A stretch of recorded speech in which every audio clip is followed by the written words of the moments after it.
everyone. We're here in New York City, and I'm really happy to be here with two amazing guests today. We're going to go live with Europe Up to Date with an amazing discussion with two leading, incredible people who I'm very happy to be here with. We're going to discuss topics that are often neglected in the common discourse around human rights and equality. So allow me to start with introducing our two speakers. We're here with Marcy Roth, who is the Executive Director and Chief Executive Officer for the World Institute of Disability. She's joining us from Washington, D.C. She has done a lot of remarkable work and was actually recently included in the Forbes magazine's 50 over 50 impact list. On my left is Katrine Langensiepen, who is a member of European Parliament, doing amazing work on behalf of the Greens EFA group, working together with civil society and activists in Europe and beyond. When she entered the European Parliament in 2019, was the first and only woman with a visible physical disability at the time. We've got more representation at the moment, but since 2019, a lot has changed, but a lot still needs to change. I'm so delighted to have both of them here with me today, and let's get started with the conversation. So as I mentioned, often the topics on disability, gender, and equality are erased when we discuss about political decision making. They're often seen as topics that get attention within civil society, within the human rights discourse, but not so much in the field of political decision making. And this absolutely needs to be changed. It needs to be changed urgently, and we need civil society support, but we also need active politicians who are fighting for our rights, changing the policies, and creating the cultural shift that we also need. So we'll be going over a couple of topics related to this and letting the conversation flow as well, and we'll see where that takes us.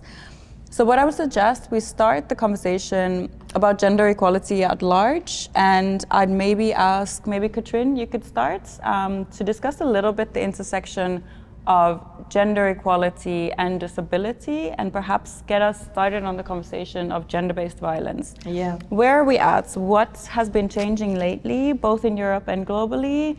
And what should everybody know about the topic of gender equality, but through a lens of disability and the rights of persons living with disabilities? Thanks for the question, very crucial one. When we're talking about gender, most of the people think woman and that's it, white and nothing else. But a disabled woman not existing. Women with disabilities or disabled women are women without uterus. You have no sexual life, so nothing or a sort of violence would never ever happen to you. And that is a huge problem. And when we're talking about gender-based violence, and in the parliament, we worked very, very hard on the gender-based violence directive with a huge lobby behind us, many activists, and unfortunately, we will adopt the law or work on a law in the end for sterilization, for example, on disabled girls and women. It's not in. It's still a taboo in the society, I can say in Germany, I don't know how it is in the US, but disabled women and girls, it's still unbelievable for the non-disabled society, I would say. And as you said, we are 3 women with disabilities in the parliament. There's room of improvement. That's, I think, only the absolute start, the absolute bare minimum, and the representation is really, really not there. So thanks so much for opening the conversation on that. Marcy, how do you see this? Where are you at on this side of the Atlantic? What's the situation, not only in representation of women with disabilities and persons with disabilities in politics, but what's been the latest shifts and trends when it comes to the advocacy on the rights of persons with disabilities through a gendered lens? You work both at US level, but also globally. So maybe let's get started on the US situation and then move to the more global fronts. I would love to say to you that we've made huge progress here in the US and globally, but the fact of the matter is we have not.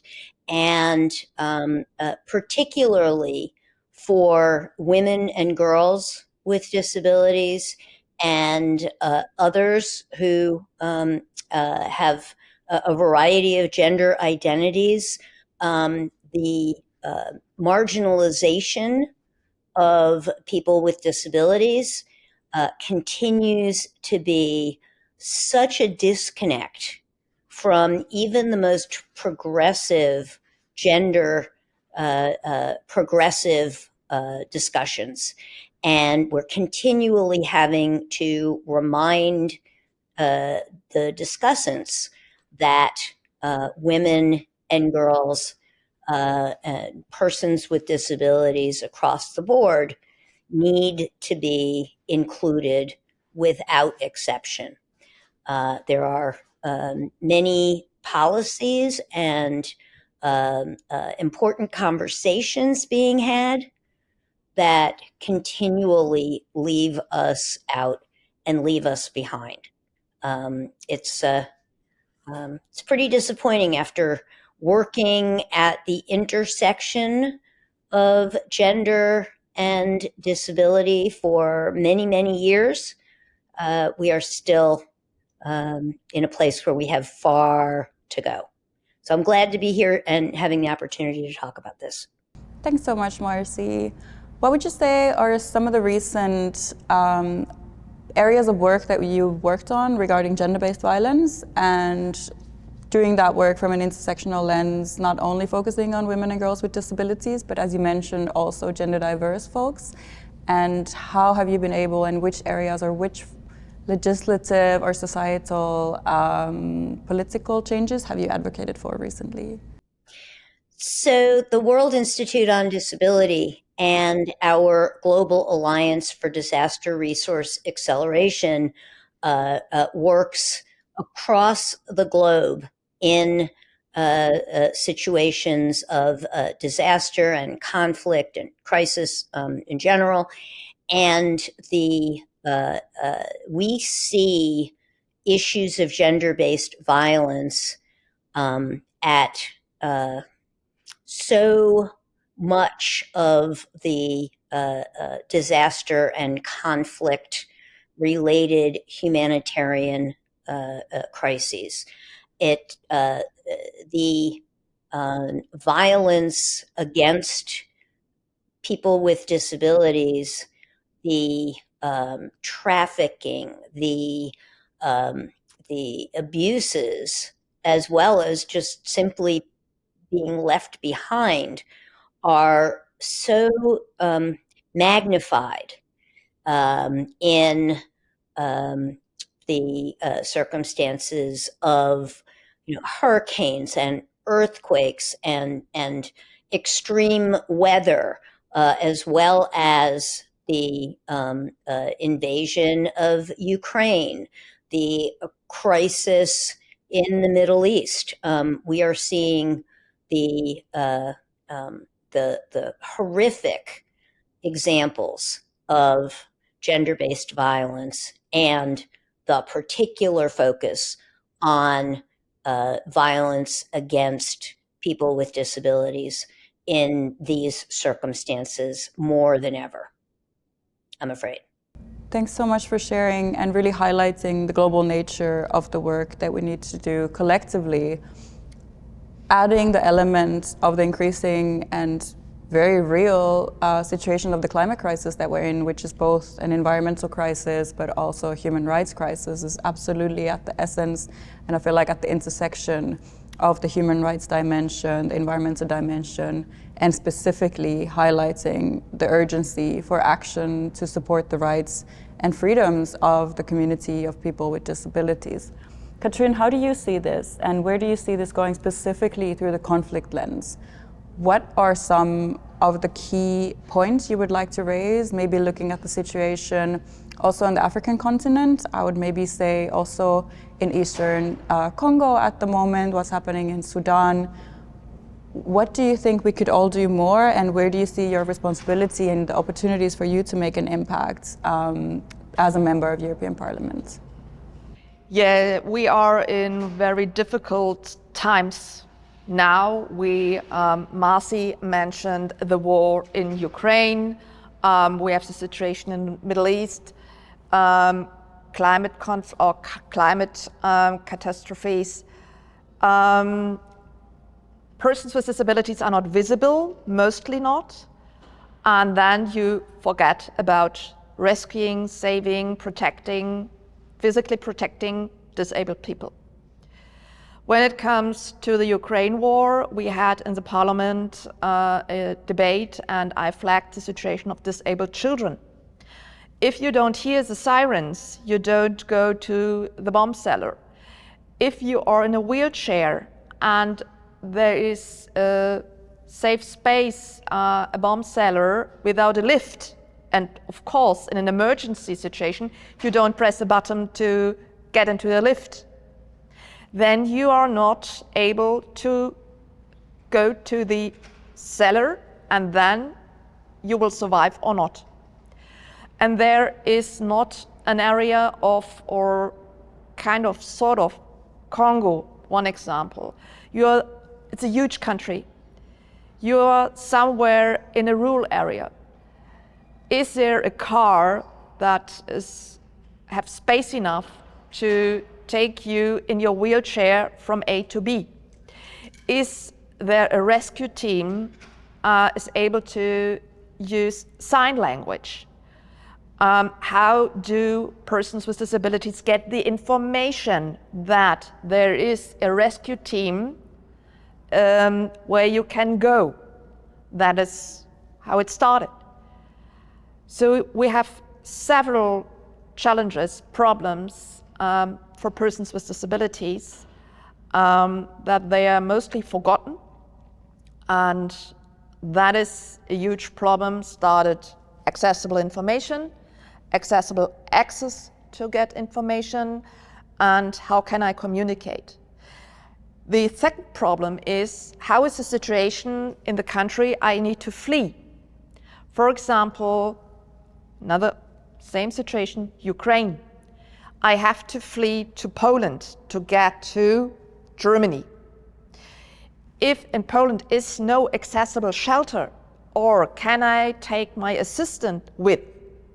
Maybe the assistant has another passport. That was a challenge we were facing in the parliament. Then you stay where you are. Or institutions. The first persons who fled were the assistants. Of course, they want to protect their families, they want to flee. And institutions, in the institution for disabled children, they're left alone. So that is, you can start with challenge A and end up with a challenge Z, let's say. It is really, really dramatic when it comes to how can we protect persons with disabilities in disaster or dangerous or war zones you mentioned. Thanks so much, Katrine, and for all the work you do, but especially highlighting all of the urgencies that we need to tackle.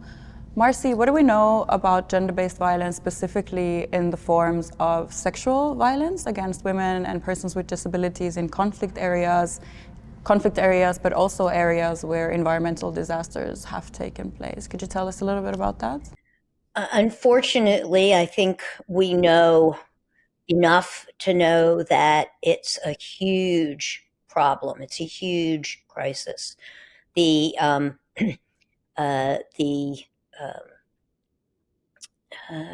war crimes that have been reported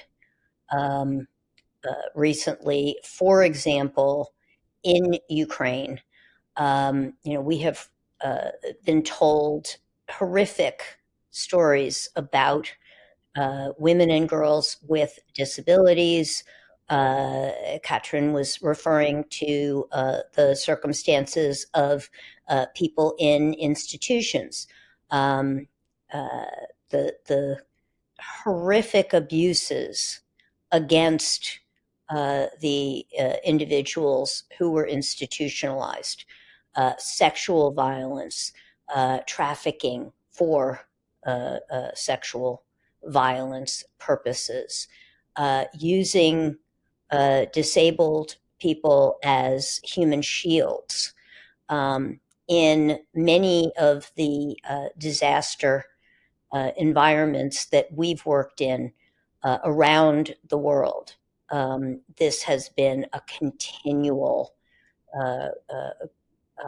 this is something we are seeing again and again. People with disabilities are viewed as being, less, of less value. And so the protections, the gender-based violence protections are not afforded to people with disabilities in the same way that they are women and girls who don't have disabilities. And then certainly for disabled persons who have multiple marginalizations, people who identify as LGBTQIA+, persons who are of a minority race or culture or religion, the incidence of gender-based violence, I think, is even more heightened for people with multiple identities. And it's very difficult to even, I'm so appreciative of the opportunity to have this conversation, because it's very rare that we get to call it out. It's very rare that, for instance, a member of parliament, a member of our political leadership, it's very rare that attention is pointed towards the circumstances of women and girls with disabilities. So Marcy, we're here under the title of bringing Europe up to date. What would be your main message, and what are you working on currently with Katrine on bringing Europe up to date on these issues? And what are the methods, the response that's needed? Where could the funding come from? And I would like to address this both from the aid and the support needed on site, but then what happens afterwards for the persons who have been lucky enough to flee these regions? They have been able, either leaving that country or being, as the majority of persons affected by conflict, they're internally displaced folks. What kind of care and need should be provided? What should Europe do to get up to date? And from you, Marcy, but also from Katrine, what should happen next? Yeah. So great questions. And, we look at these circumstances rightfully as being such a huge crisis, but with crisis comes opportunity. And the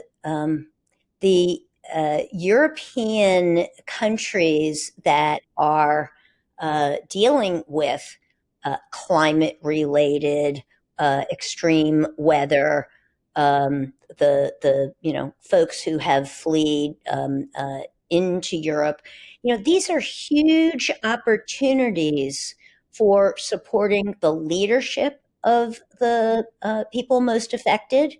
One of the things that we really need to be committing to today and in the future, we have a saying in the disability community, nothing about us without us, but we've really updated that. We're now saying nothing without us, meaning it's not just about disability issues, it's about everything. And when we think about how to move forward from the many crises that we're grappling with, there's another term that is frequently used, to build back better. I would suggest that we have a huge opportunity to build forward better, and that the countries in the European Union are in a position collectively to commit to accessibility, universal design, digital accessibility, accessibility of the built environment, accessibility of products and services, making sure that all humanitarian assistance is directed to disability-led organizations and the leadership of persons with disabilities. I think these are huge opportunities for building forward better. I know Katrine has many thoughts about this as well. Yeah, in the European Parliament, we are really, really stable and clear when it comes to disability rights. When we adopt files on persons with persons with disabilities, for example, the disability card, we in the Parliament were super connected and spoke with one voice what we want. So nevertheless, if you're from the liberal side, from the conservative side, from the far left side, wherever, we were one team on that.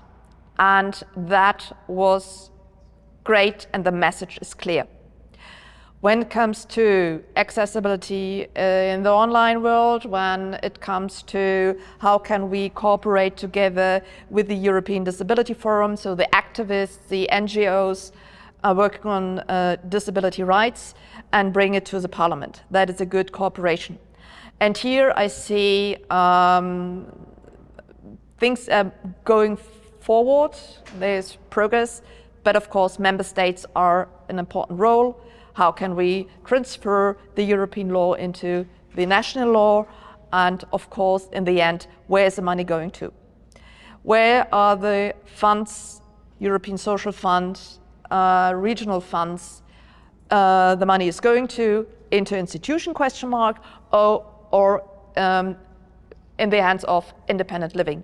And that is where we have to be very vocal on that, what we want, always in line with the disability convention. Thanks so much, Katrine, and thank you, Marcy. Maybe just go a little bit deeper still on this topic while we're at it.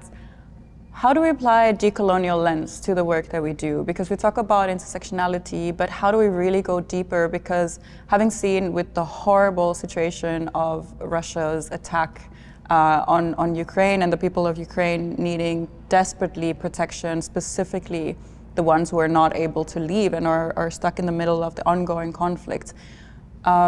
Europe has been very vocal, US has been very vocal about this, but how do we apply this lens of relief, support, direct help to folks who are in other regions around the world, regions that fall under a horrible colonial history, and how do we make sure that those areas also get the support the people there deserve? So maybe Marcy, you could tell us a little bit about that? So yeah, I'm glad you asked because you know, we, the World Institute on Disability, and our partners from the Partnership for Inclusive Disaster Strategies and Inclusiva came together in 2020 to launch the Global Alliance for Disaster Resource Acceleration. And the reason that we did that was to bring together those local disability-led organizations with the humanitarian donors, with the corporate and foundation donors, with the governments, to make sure not just in the US, not just in Europe, but across the global South and across the global North, to make sure that the leadership of people with disabilities was being supported in all of the, you know, sometimes very generous support of governments, corporations, foundations, what have you. And, you know, we continue to reach out. The work that we're doing with colleagues, disability leaders in the most marginalized communities across the globe. The leadership of disabled people in those communities is it is not only good for people with disabilities, it's good for the whole community. And we're seeing that where people with disabilities are in leadership roles, like Katrin's leadership role, and we're seeing this around the world, as leaders with disabilities are not only at the table, but are centered at the table because of the value of their leadership and their experience, that the whole community is benefiting. The whole community becomes a stronger and more resilient place for everyone. And it really does require the commitment to the leadership of the people most impacted. Thanks, Marcy. How about you, Katrine? What do you Yeah. think on this? We could compare it maybe to the non-disabled women rights movement, that we ask, it's not a demand, it's we want to have it, we want to have the same rights, and we want to have positions that we get power to take actions, and we want to be in a powerful position. We don't need the 259 round table to talk about inclusion. We need persons, girls, women with disabilities in power. Politics, when it comes to economy, a relevant position in companies, name it as you want, you said it right, not only sitting on a table, being there and listen to when it comes to relevant actions and when positions are getting distributed. And here it must be clear that we want to have power to decide, to make decisions. And the word power is not a sticky, it is where I can do really something. That's beautiful. Thank you so much, both of you, for sharing. I really feel your vision. I can really feel that power, and I'm very grateful and very privileged to be here having this conversation with you. We're in the middle of what some people call the election super year. About half of the world's population has the right to head to the polls this year. We've got countries like India, the US, the European Union, which are voting this year. How do we know, and what do we know about access to voting when it comes to persons with disabilities? What barriers still exist there, and what are your thoughts? Which direction are we headed into when it comes to gender equality, the rights of LGBTIQ people, and of course, adding onto that, the intersection of the realities and the barriers that folks with disabilities still face. Marcy, do you want to start on that? Sure. I actually have some really interesting data around the prevalence of voting among people with disabilities and our families in the last major election. It is known that 20% of all eligible voters were persons with disabilities and households that had a family member with a disability. 20%. We are a huge voting bloc, and one of the greatest frustrations is that we are not seen as the valued voting bloc that we are. And so we are doing a lot of work to make sure that candidates and that the parties understand that they need to be addressing the issues that are important to people with disabilities and our households. Here in the US, 27% of the US population are people with disabilities. As women with disabilities, it is well known that we are very involved in the electoral processes.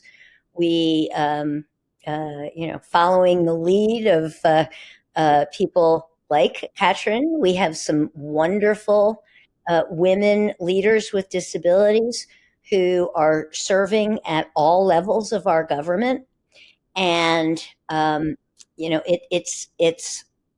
there's some very, very good and exciting news in that, and there's a huge disconnect because, unfortunately, we are still not recognized as the valued voters that we are and can be. So in terms of accessibility, in terms of being able to cast a vote, we are still having to work very hard to make sure that people have the information they need in the formats that they need it in, that people have transportation to get to cast their vote, that when they are allowed to use technology, that the technology is accessible to them, that they can enter and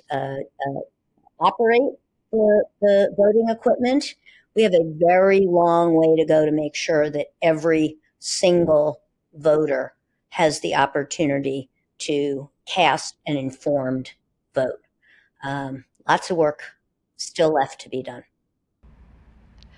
Everything has been said. The right to vote, the right to get elected, the right to raise their voice.